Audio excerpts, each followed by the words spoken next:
Welcome to Tea with Willie Dee. Welcome to Tea with Willie Dee. Welcome to Tea with Willie Dee, a low-key, stress-free vibe where we're here to do nothing more than spread love and some dope-ass energy. A low-key, stress-free vibe where we are here to do nothing more than spread love and some dope-ass energy. I am Willie Dee, CEO of Loving You Productions and talk show host of the Facebook Live show Thanking You. In this very here show, Tea with Willie Dee, I've decided to own my power and step out into the world on this exciting new journey as my own boss. I am making it my mission to remind the world that human connection is real and there is power in conversation. These teas are changing the game for me because I'm realizing we are all going through the same things. No matter what occupation, race, or gender you are, we, as the human species, are all connected. And whether you like it or not, there is no elevating as a people until we realize that. And today's theme is transformation. I personally believe my soul is here on earth to evolve into a higher self. I've learned that the only thing constant in this damn life is change, and we are constantly transforming and evolving. Today, my guest, Mila Jam, is a transgender singer, songwriter, actress, and LGBTQ activist. I have caught her presence all over New York City and have watched her blossom into her beautiful self from afar. This summer I met Mila as we were both in the opening number for Broadway Bears Game Night. She has an energy and a presence that cannot be missed. Her work ethic is strong and she is not afraid to stand out. Welcome to the Loving You Lounge.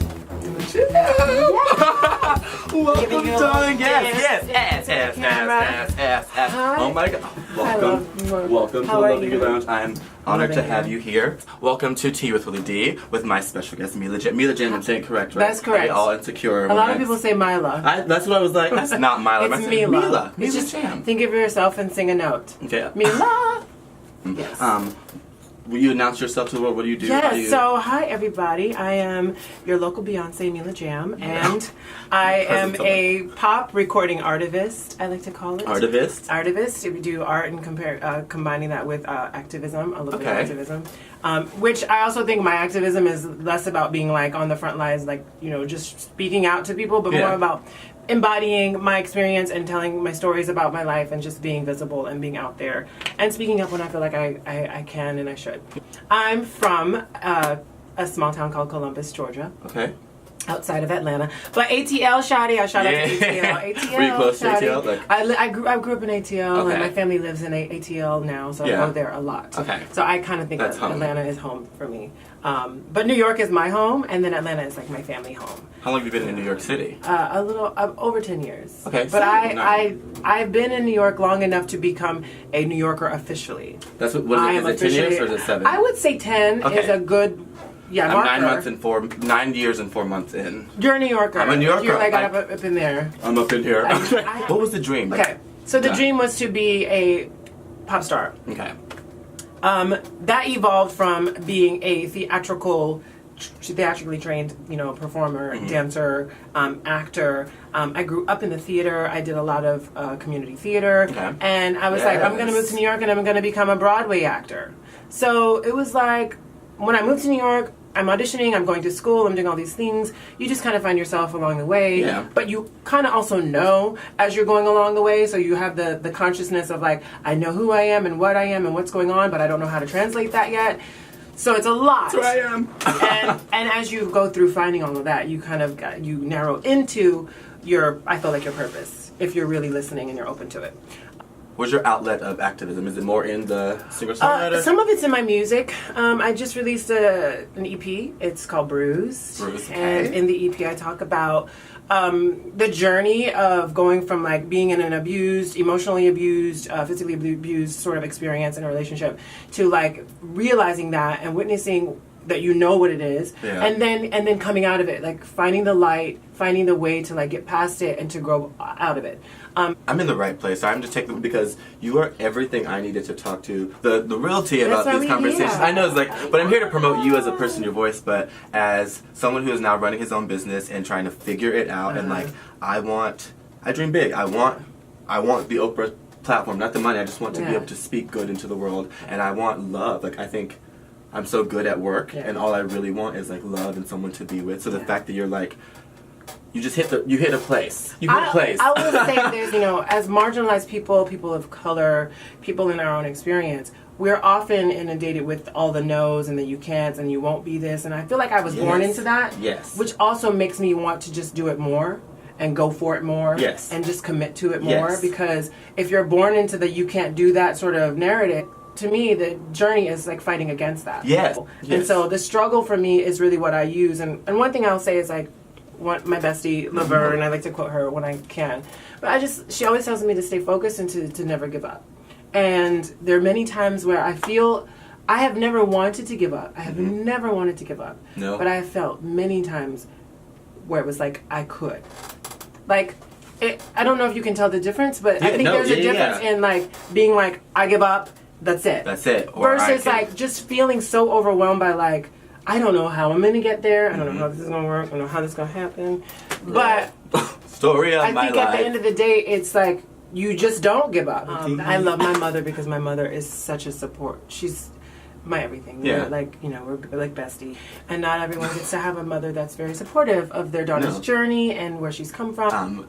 Mila is my first transgender interview, and now Who's trans? I didn't know. She trans? She trans. Well, I guarantee you, until I said something, no one knew. You talk like I'm not kidding. I feel like this is gonna sound weird, but it's not meant to sound weird. No. But like I consider myself a nut gatherer. Yeah. Like I harvest. You nasty. It's like squirrels, like gathering their nuts. It's nuts of information, and I didn't have the vocabulary, and I didn't have the wherewithal. That's a weird word. To be able to understand what it meant to be a woman and be a woman that is trans and what that looks like, feels like, and the embodiment of all of that. It takes the experiences of like being told that I'll never be that, I'll never be pretty, I'll be ugly, you're gonna be a man, you're not a girl. Yeah. But that's what I dealt with in my youth. Yeah. I was always picked on and made fun of, but what I did differently was I wasn't really bullied as much, only because I kept myself out of situations and circles. Okay. I was like I was always in theater stuff.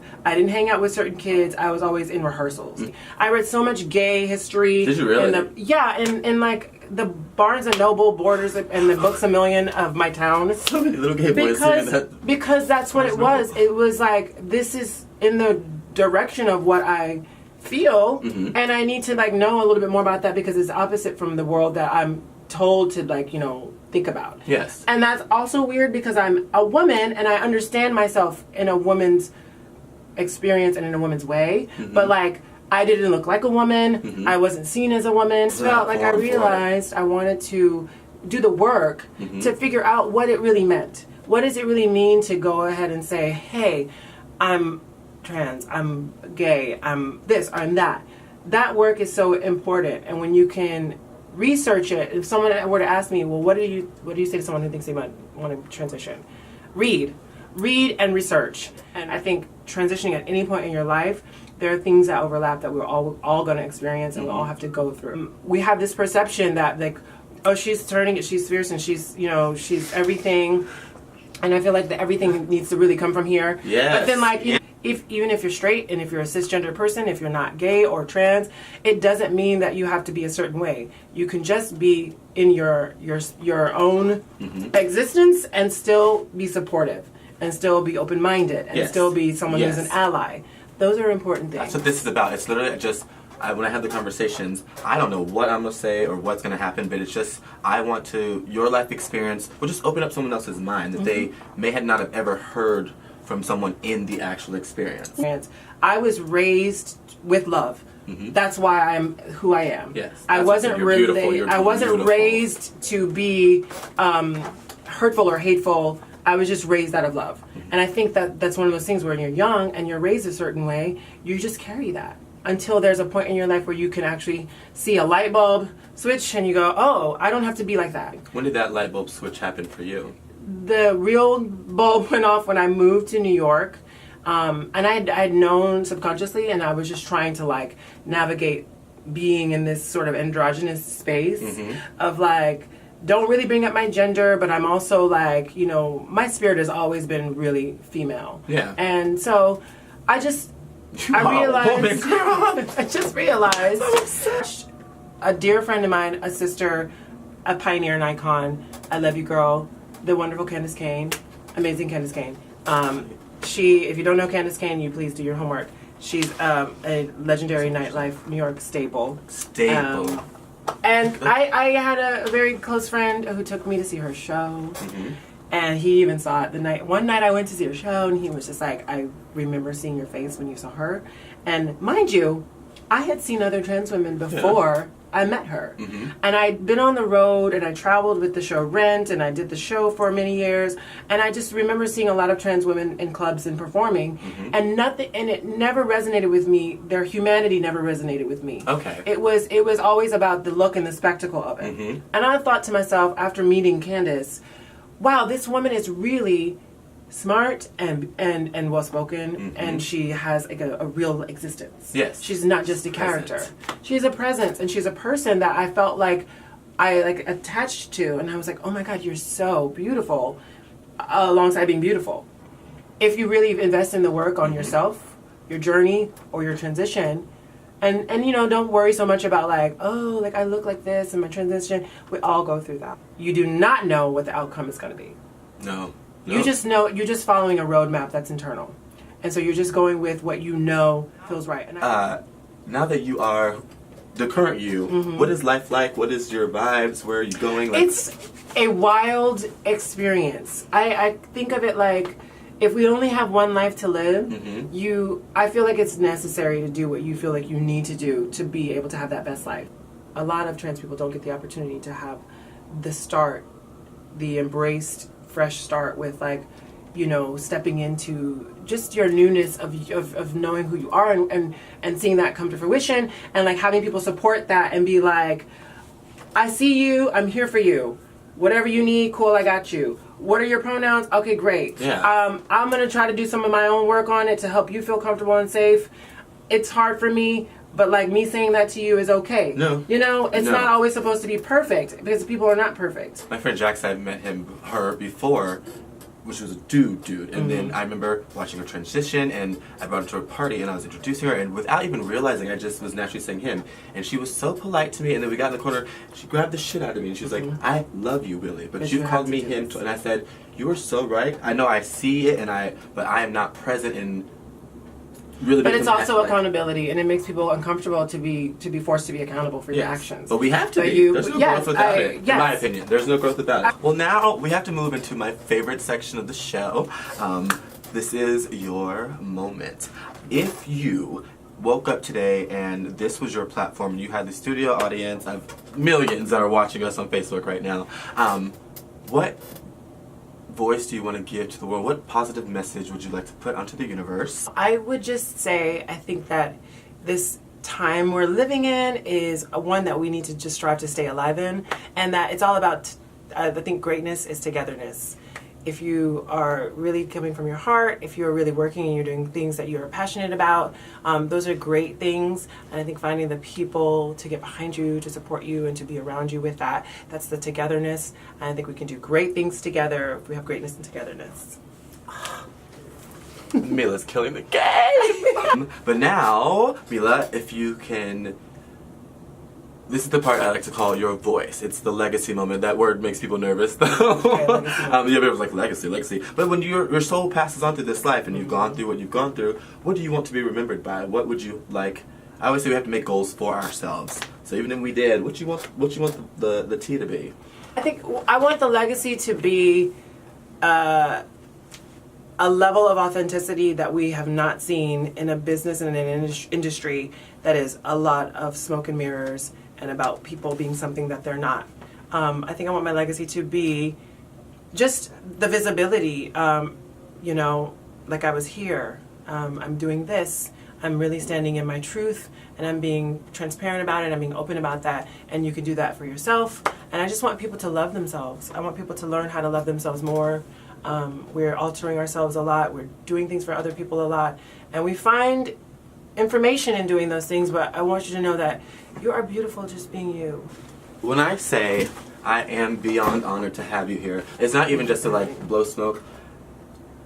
This platform has literally become a place where the positive energy I wanted to share in the world is multiplied. And it's multiplied because there are people like you who have lived your life. Like, we all have our own thing, so I don't want to make it as, like, you have Yeah. lived your story, and you have brought it to a stranger. You are feeding the souls of so many, and just because of the life you've lived. I'm really proud of you. Thank you. I'm very proud of you for just being who you are, doing what you do, and continuing to want to be better and to want to keep fighting for this, because it is a fight. Anyone in this industry, like, it's a fight. You have to, we're all good, we're all talented, we all have ideas. You have to fight to be heard. And be resourceful. Think outside of your own box. If you believe in if you believe in your journey and your power, you have to constantly think out of your own box and step out of your comfort zones. I thank you. Y'all better thank her. Thank y'all. Thank you, loving you. Find Mila Jam on Twitter, Instagram, at the Mila Jam. It's Facebook. You're on all of the platforms. And you can go to themilajam.com on my website as well. Can we find music and everything on there as all well? my music is on Spotify, iTunes, Apple Music, Amazon Music. You can get my EP Bruised on any of those platforms. You can get my single Better Days on any of those platforms. Just get ready for some new music. This is 2019, and there's a lot of cool stuff that I'm going to be doing this year with lots of music to follow. Until next time, this is Tea with Willie Dee. Loving you.